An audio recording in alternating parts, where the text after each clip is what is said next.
Shedeur Sanders has the Browns locked and loaded, ready to go. So, first of all, there's nothing like being around the players. It's everything we do as the development of players. That's how we get to where we're at in the coaching profession. So it's awesome being around it. But it is our job to put together an off-season program that makes them want to be here. From a development standpoint, from a connection standpoint, from a schematic standpoint. The moment Todd Monken makes a move like this, you already know it's not just football anymore, it's a statement. Because naming Shedeur Sanders as a captain for off-season training doesn't just happen by accident. That's not something coaches throw around casually. That's a calculated message. And whether people like it or not, it's aimed directly at every critic, every analyst, and every fan who's been questioning whether Shedeur is really ready to take over. Here's the part nobody is talking about. Off-season leadership matters more than people think. This is where trust is built. This is where players decide who they're willing to follow when things get tough in Week 8, Week 12, or in a must-win situation. Coaches see everything during this time. Who shows up early? Who stays late? Who commands the huddle? Who players naturally gravitate toward? And if Monken is putting that captain label on Shedeur this early, it means he's already winning the locker room in ways the public doesn't even see yet. Shedeur Sanders has the Browns locked and loaded, ready to go, okay? During phase one, you know, he's definitely been one of the bright faces. The organization is definitely looking to build this thing up around, as he has been around nonstop during the offseason. And you can see he's galvanizing the troops, and the team is really rallying around him during phase one of the offseason. Now let's break down the situation properly. The Cleveland Browns are not a team with a simple quarterback storyline. This is not a rebuilding team handing the keys to a rookie and hoping for the best.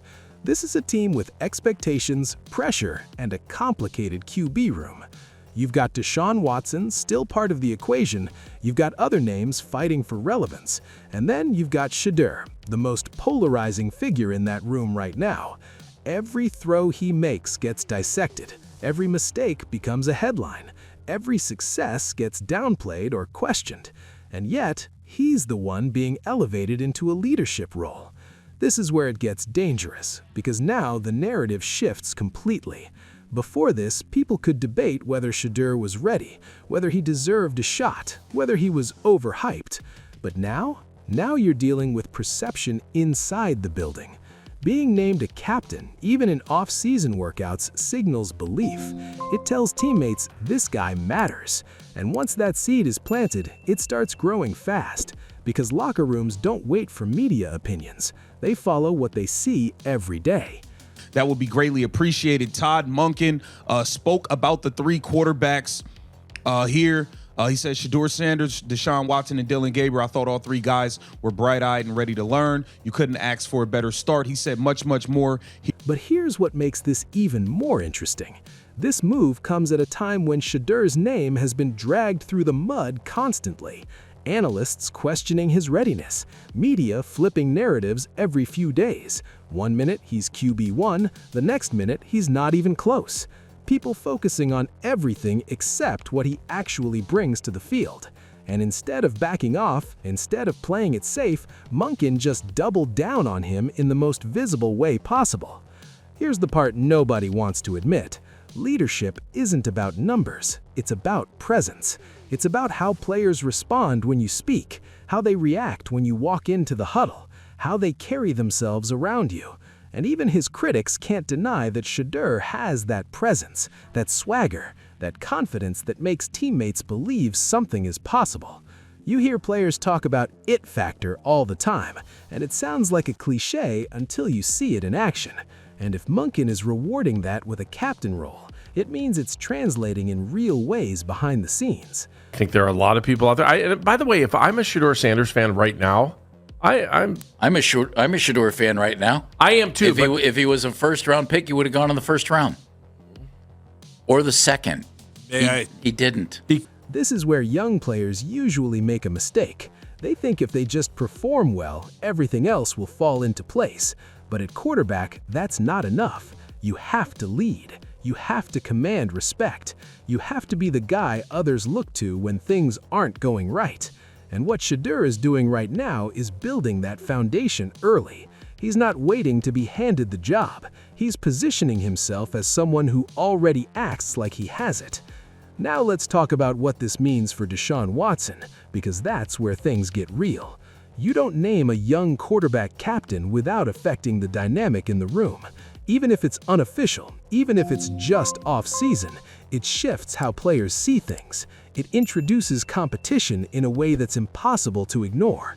Because now, it's not just about who throws the best ball. It's about who the team believes in. The head coach of the Cleveland Browns, Todd Monken, is basically letting you guys know and dropping hints that we are starting the season off the way we left off last year. And that's Shedeur Sanders as quarterback 1. And that's where tension starts building, because quarterbacks don't just compete on the field, they compete for control of the locker room. They compete for influence. And when a young player starts gaining that influence, it forces everyone else to respond. It raises the level of urgency. It raises the stakes. And whether people want to admit it or not, that's exactly what's happening here. Here's the part nobody is talking about. This might not even be about naming a starter right now. This might be about testing Shedeur, because being a captain comes with responsibility. It comes with pressure. It comes with expectations that go beyond just playing well. Monken might be looking at this as an evaluation tool.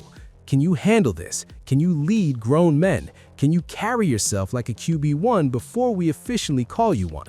And if Shedeur answers those questions the right way, then this decision becomes a lot bigger than just off-season training. At the same time, this move sends a message to the rest of the team. It tells them that leadership is earned, not given. It tells them that performance alone isn't enough. You have to bring something extra. And when players see that, it changes how they approach things. It creates accountability. It creates competition. It raises the overall standard. Now zoom out for a second, because this connects to a bigger trend across the NFL. Teams are no longer waiting years for quarterbacks to grow into leadership roles. If you show it early, you get the opportunity early. The league is moving faster, development timelines are shorter, expectations are higher, and the Browns might be embracing that shift by putting Shedeur in this position right now. But let's not ignore the other side of this, because with opportunity comes pressure, and this is where it gets even more intense, because now everything Shedeur does will be watched even more closely. Every practice rep, every decision, every interaction with teammates, people are going to look for signs that he deserves that role, or signs that he doesn't. The margin for error just got smaller. This is where it gets dangerous again, because the same people who doubted him before are now waiting for him to slip. They're waiting for a bad day, a bad throw, a bad moment so they can say, see, he's not ready. And that's the reality of being in this position. The higher you climb, the louder the criticism gets. But here's what separates great players from everyone else. They don't run from that pressure, they use it. And everything we've seen from Shedeur so far suggests he's not backing down from anything. If anything, he seems to thrive in it. The more people talk, the more attention he gets, the more he leans into it. And that mindset is exactly what you need to survive at quarterback in today's NFL.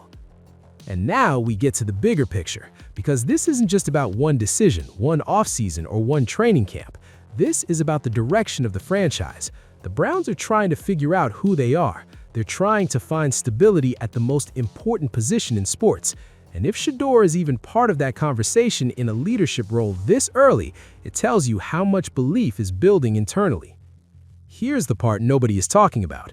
This could be the beginning of a shift that nobody saw coming, because if Shedeur turns this into momentum, if he continues to build trust, if the locker room fully buys in, then this won't just be about off-season training anymore. This becomes a real quarterback battle. This becomes a real storyline that carries into the season. And if that happens, everything changes. The expectations change, the narratives change, the future of the team changes. Because once a young quarterback takes control of a locker room, it's very hard to take that back. So now the question isn't just about what Monken did. The question is about what happens next. Did he just silence the haters for a moment, or did he ignite something much bigger? Because if Shedeur lives up to this moment, if he turns this leadership role into real production, then this won't just be a bold off-season move. It will be the moment everyone looks back on and says, That's when the takeover began.